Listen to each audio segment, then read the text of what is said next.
Hey everybody, I'm Taisha. And I'm Charmaine Marie. And we are 2 of 6 of the Real Love family. Our mission is to enable youth with the skills to become next generation leaders who can compete on a global platform. We have a youth program called Success at its Best. Within that program, we have a mentoring program, a life skills program, and an abstinence program called Saving the Best for Last. We look forward to working with you.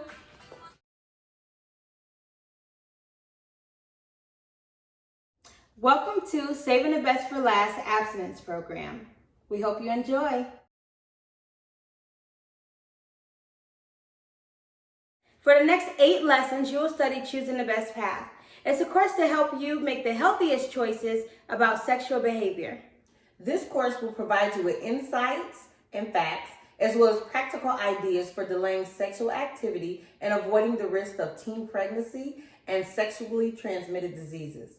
Each lesson will have discussions, exercises, and applications. And we have a few rules.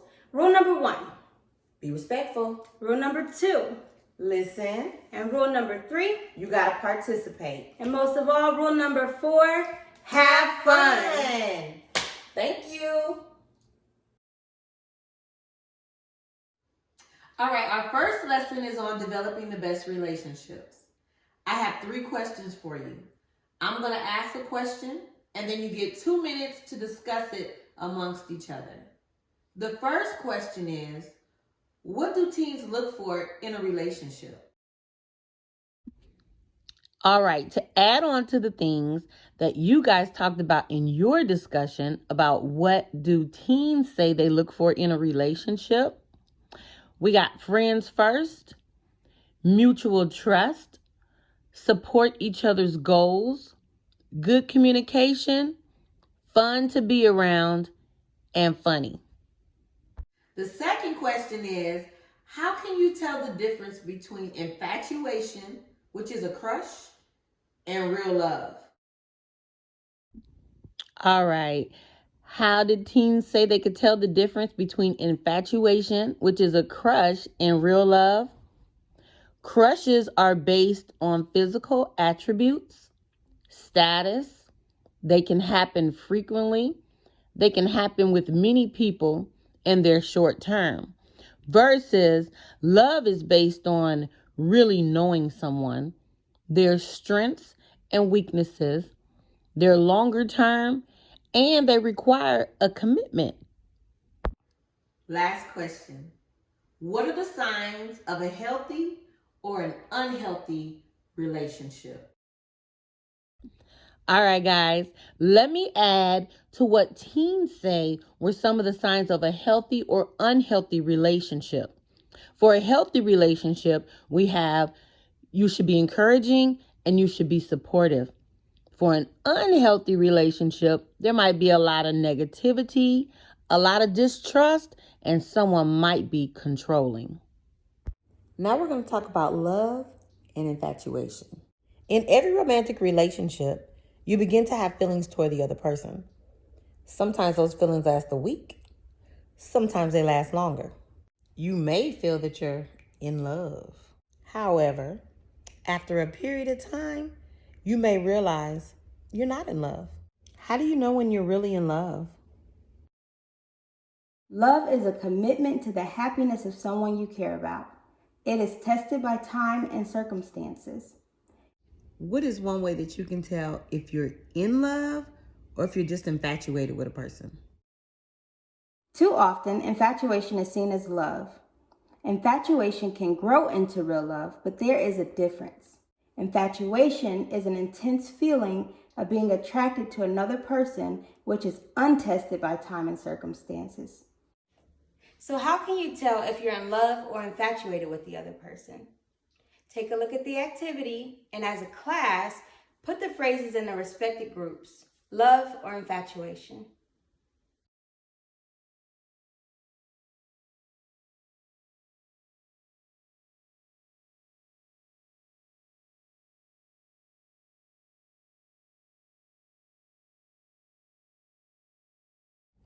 Next, we're going to talk about healthy and unhealthy relationships.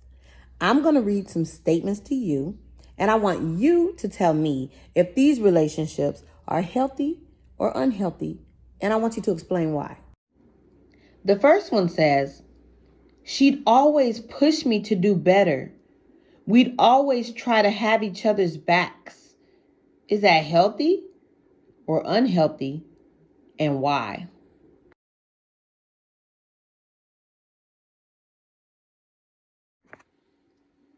He didn't really trust me. He was manipulating me into not communicating with my friends. Is that healthy or unhealthy, and why? We didn't really love each other. We just hated things together. The basis of our relationship was that we didn't like things. So eventually, we started not liking each other. Is that healthy, unhealthy, and why? He would remind me how awesome he thought I was and all the positive things I got to offer. Made me feel I could conquer anything. Is this healthy or unhealthy, and why? The word for lesson 1 is self-respect. Do you know what self-respect is? Self-respect means treating yourself as a valuable person. Having self-respect is an important foundation for making healthy choices and developing healthy relationships. The last thing we're going to do is read a story. And I want you to recommend to me what this teenager should do.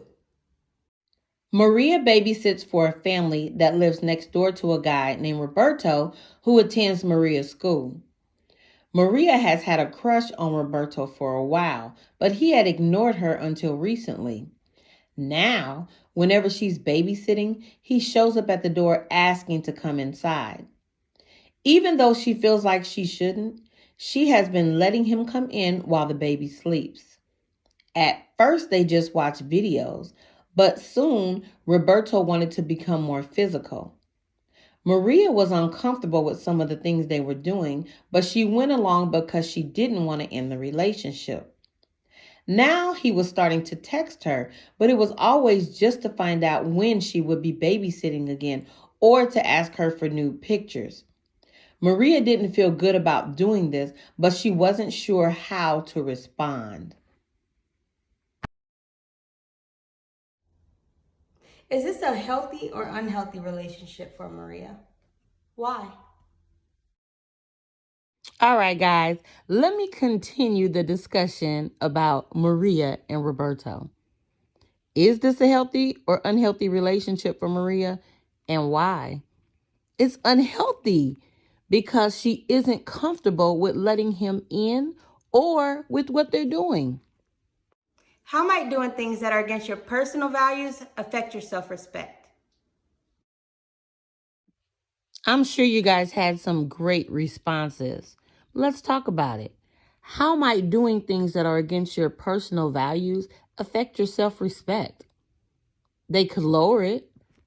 Also, having high self-respect could help you stick to your personal values. What should Maria do in this situation? Why? I just want to note that both guys and girls can feel pressured to do something that does not feel right for them. If Roberto is being pressured by Maria in this way, what do you think he should do? All right, let me add to what you guys thought that Maria should do in this situation and why. And the other question, don't forget, if Roberto was being pressured by Maria in this way, what should he do?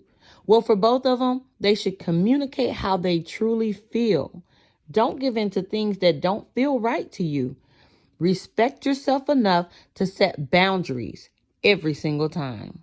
Now we're going to test your knowledge with the lesson quiz and give you the opportunity to earn some class extra credit.